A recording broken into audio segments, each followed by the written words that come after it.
നമസ്കാരം. പേരെന്താണ്? വിജിത വിജയൻ. ഓക്കെ, ഇത് മെഡിക്കൽ ടീമിൻ്റെ ഫസ്റ്റ് ടൈമാണ് IFFKയിൽ മെമ്പറാവുന്നത്? എൻ്റെ ഫസ്റ്റ് എക്സ്പീരിയൻസ് ആണ്. അല്ലാതെ ഞങ്ങൾ തന്നെയാണ് സ്ഥിരമായിട്ട് ഞാൻ ജനറൽ ഹോസ്പിറ്റലിൽ നിന്നാണ്, നമ്മുടെ ഡിസ്ട്രിക്ട് ഹെൽത്ത് സർവീസിൽ നിന്നാണ്.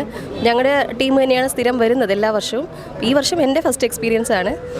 വളരെ സന്തോഷമുണ്ട്. കാര്യം ഞാൻ ഇതുവരെ ഒരു ഇൻ്റർനാഷണൽ ഫിലിം ഫെസ്റ്റിവലിൽ പങ്കെടുത്തിട്ടില്ല. വളരെ എൻജോയ് ചെയ്യുന്നുണ്ട്. മാം, ഇത് മെഡിക്കൽ ടീമിൻ്റെ ഫസ്റ്റ് ടൈം എന്ന് പറഞ്ഞു. IFFK ഇത് ആദ്യമായിട്ടാണോ അതോ ഇതിന് മുമ്പ് വന്നിട്ടുണ്ടോ? അതെ, എൻ്റെ ഫസ്റ്റ് ടൈമാണ്. അതെ, ഫസ്റ്റ് ടൈമാണ്. ഓക്കെ, ഫസ്റ്റ് ടൈം വന്നിട്ട് ഈ IFFK എൻജോയ് ചെയ്യാൻ പറ്റുമോ? വളരെയധികം എൻജോയ് ചെയ്യുന്നുണ്ട്. മെഡിക്കൽ ടീം ആണെങ്കിൽ നമുക്ക് എൻജോയ് ചെയ്യാം.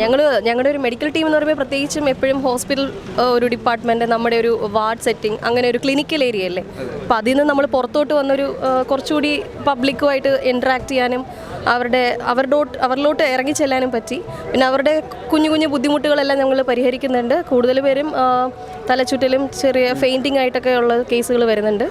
അവർക്ക് ഫസ്റ്റ് എയ്ഡ് കൊടുക്കുക എന്നുള്ളതാണ് നമ്മുടെ ഒരു ഒബ്ജക്റ്റീവ് എന്ന് പറയുന്നത്. അത് ഞങ്ങൾ ചെയ്തു വരുന്നു. ഓക്കെ, ഇത് IFFK ഈ മെഡിക്കൽ ടീമുമായിട്ട് സഹകരിക്കുന്ന ഇവിടുത്തെ ടീമാണോ അതോ സർക്കാരാണോ നിങ്ങളെ ഏറ്റവും കൂടുതൽ സഹായിക്കുന്നത്? മെഡിക്കൽ വൈസ് ആണെങ്കിലും ഫിനാൻഷ്യൽ വൈസ് ആണെങ്കിലും ഹെൽപ്പ് ചെയ്യുന്നത്? ഇവിടുത്തെ ടീമാണ്. ഇപ്പോൾ നമുക്ക് ഫിനാൻഷ്യലി ഹെൽപ്പ് കിട്ടുന്നത് അവിടെ നിന്നാണ്. ബാക്കി നമ്മുടെ എല്ലാ റിസോഴ്സസും നമുക്ക് പ്രൊവൈഡ് ചെയ്യുന്നത് നമ്മുടെ ഗവൺമെൻറ് തന്നെയാണ്. ഓക്കെ, ഒരു പൊതുവെയുള്ള IFFK ടീമിൻ്റെ ഒരു അതിപ്രസരം കാരണം ഈ മെഡിക്കൽ ടീമിന് ഭയങ്കര ബുദ്ധിമുട്ടുകളുണ്ടാകുന്നുണ്ടോ? ഇല്ല, ഒരിക്കലും ഇല്ല. അവരെ സെർവ് ചെയ്യുക എന്നുള്ളതാണ് ഞങ്ങളുടെ ഒബ്ജക്റ്റീവ് എന്ന് പറയുന്നത് തന്നെ. സോ അതൊരു ബേർഡനായിട്ടൊന്നും തോന്നിയിട്ടില്ല. നന്നായിട്ട് പോകുന്നു. ഈ IFFKയിൽ ഇങ്ങനെ ഒരു ടീം വന്നതുകൊണ്ട് IFFKയുടെ വകയായിട്ട് എന്തെങ്കിലും സ്പെഷ്യൽ എങ്ങനെ സിനിമകൾ കാണാനോ അല്ലെങ്കിൽ അങ്ങനെ എന്തെങ്കിലും ഒരു ഓപ്പർച്യൂണിറ്റീസ് കിട്ടിയിട്ടുണ്ടോ? നമുക്ക് നമ്മുടെ ആധാറൊക്കെ കൊടുത്ത് നമുക്ക് അവരുടെ ID, നിങ്ങളുടെ ഡെലിഗേറ്റ്സിനെ പോലെ തന്നെ നമുക്കൊരു പേഴ്സണൽ ഡ്യൂട്ടി ID കാർഡ് ഉണ്ട്. നമുക്കത് വാങ്ങുവാണെങ്കിൽ നമുക്കും തിയേറ്ററിൽ ഫിലിം കാണാം. പക്ഷെ നമ്മൾ എന്തുവാണ് നിങ്ങളുടെ ബുദ്ധിമുട്ടുകൾ നോക്കാനിരിക്കുന്നതുകൊണ്ട് ഞങ്ങൾ അകത്തോട്ട് കയറിയിട്ടില്ല, ഇതുവരെ കയറിയില്ല.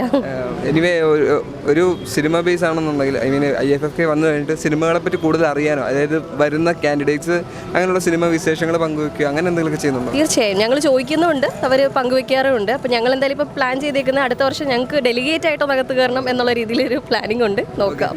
അവർ പറഞ്ഞു വെച്ച് കേട്ടുള്ള ഏറ്റവും ഇൻട്രസ്റ്റിംഗ് ആയിട്ടുള്ള ഒരു സിനിമ എന്തെങ്കിലുമൊക്കെ കാണണം. സ്പെസിഫിക് ആയിട്ട് അങ്ങനെ ഒരു ഫിലിമിനെ പറ്റി കേട്ടില്ല.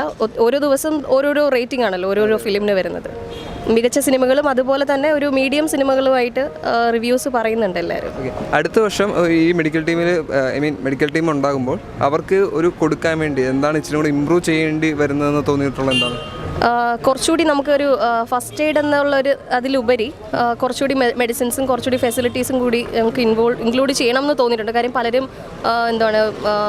നമുക്കിപ്പോൾ ഇവിടെ ഒരു ഡോക്ടർ ഫെസിലിറ്റി താൽക്കാലികമായിട്ടേ ഉള്ളൂ. അപ്പോൾ അത് ഒരു ഫുൾ ഫ്ലെഡ്ജ് ആയിട്ടൊരു ഡോക്ടർ നമുക്ക് എപ്പോഴും വേണം എന്നുള്ളൊരു കുറവ് തോന്നിയിട്ടുണ്ട് ഞങ്ങൾക്ക്. അത് ഞങ്ങൾ നെക്സ്റ്റ് ടൈം ഞങ്ങൾ